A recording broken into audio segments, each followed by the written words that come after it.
Assalamualaikum warahmatullahi wabarakatuh. Halo teman-teman, perkenalkan nama saya Hardianti Ramadhani. Saya mahasiswa dari Universitas Bina Bangsa semester 1 jurusan akuntansi. Di sini saya akan memberikan video pembelajaran atau pembahasan mengenai perencana dan rencana. Pengertian perencanaan dan rencana. Perencanaan atau planning adalah fungsi dasar fundamental manajemen karena organizing, staffing, directing, dan controlling pun harus terlebih dahulu direncanakan. Perencanaan ini adalah dinamis. Perencanaan ini ditunjukkan pada masa depan yang penuh ketidakpastian karena adanya perubahan kondisi dan situasi.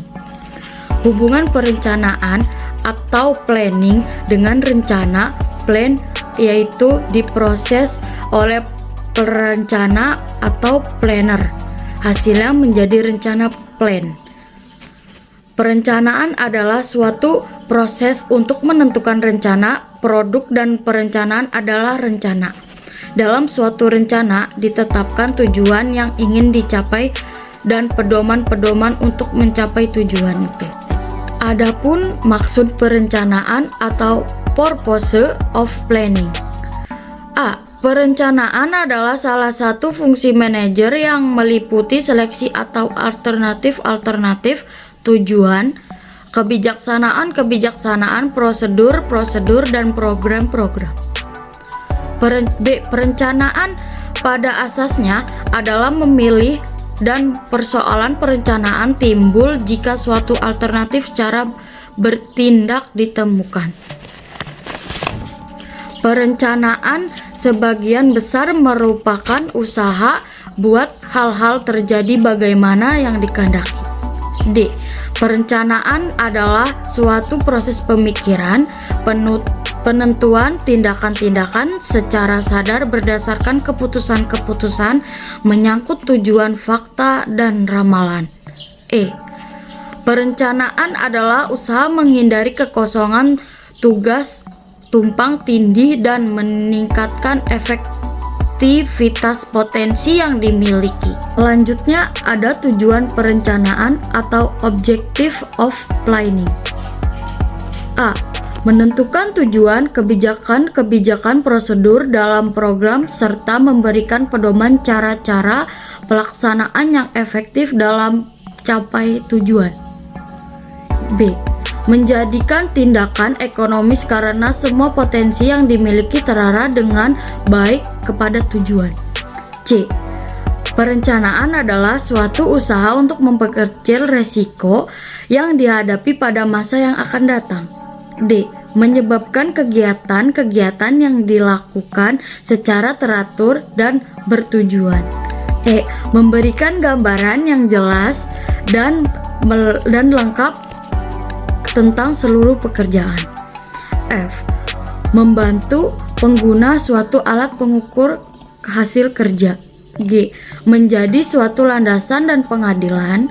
H. Usaha menghindari mismanagement dalam menetapkan karyawan. I. Membantu peningkatan daya guna dan hasil organisasi. Adapun jenis-jenis rencana. Jenis-jenis rencana terbagi menjadi 8 berdasarkan 1. Tujuan atau objektif. Menurut G. R. Terry, suatu sasaran manajerial yaitu tujuan yang diinginkan yang melukiskan skop yang jelas serta memberikan arah pada usaha-usaha seorang manajer. Sasaran atau goal skopnya lebih kecil daripada tujuan titik tertentu yang dicapai. 2. Kebijaksanaan atau polis. Kebijaksanaan adalah suatu jenis rencana yang memberikan bimbingan berpikir dan arah dalam pengembalian keputusan. 3. Prosedur. Prosedur merupakan petunjuk untuk tindakan dan bukan untuk cara berpikir. Prosedur memberikan detail-detail tindakan sehingga suatu aktivitas tertentu harus dilaksanakan. Esensinya adalah rentetan, tidak yang diatur secara kronologis atau berurutan. 4. Rule. Rule adalah rencana tentang peraturan yang telah ditetapkan dan harus ditaati. 5. Program.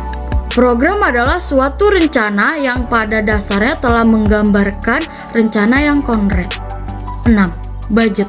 Budget atau anggaran adalah suatu rencana yang menggambarkan penerimaan dan pengeluaran yang akan dilakukan pada setiap bidang. 7. Metode. Metode merupakan hal yang fundamental bagi setiap tindakan berhubungan dengan prosedur. 8. Strategi. Strategi atau siasat adalah juga termasuk jenis rencana karena akan menentukan tindakan-tindakan pada masa datang untuk mencapai tujuan yang diinginkan. Nah, di sini ada keuntungan dan kerugian perencanaan. Keuntungan perencanaan yaitu 1. Tujuan menjadi jelas, objektif, dan rasional. 2. Semua aktivitas terarah, teratur, dan ekonomis. 3. Meningkatkan daya guna dan hasil guna potensi yang dimiliki. Selanjutnya yaitu kerugian perencanaan. 1. Membatasi tindakan dan inisiatif para bawahan. 2. Menyebabkan terlambatnya tindakan yang perlu diambil dalam keadaan darurat. 3.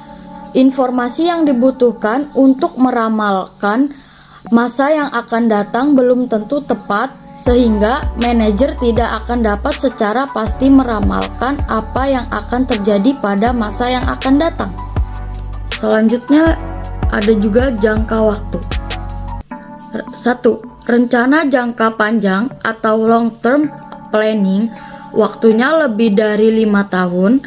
2. Rencana jangka menengah atau middle term planning, waktunya antara 2 sampai dengan 5 tahun. 3. Rencana jangka pendek atau short term planning, waktunya antara 1 sampai dengan 2 tahun. Kesimpulannya adalah perencanaan adalah tahap paling penting dalam fungsi manajemen. Tanpa adanya perencanaan, maka fungsi manajemen yang lainnya seperti pelaksanaan, pengontrolan, dan pengawasan tidak akan berjalan dengan baik. Sehingga dapat dikatakan perencanaan yang baik akan memungkinkan tercapainya tujuan dari suatu kegiatan atau aktivitas direncanakan. Adapun tujuan dan manfaat dari perencanaan itu sendiri pada dasarnya ialah sebagai pedoman, arahan, standar pengawasan, alat untuk berkoordinasi dalam melaksanakan suatu kegiatan yang direncanakan. Baiklah, itu saja yang dapat saya sampaikan. Kurang lebihnya mohon maaf. Assalamualaikum warahmatullahi wabarakatuh.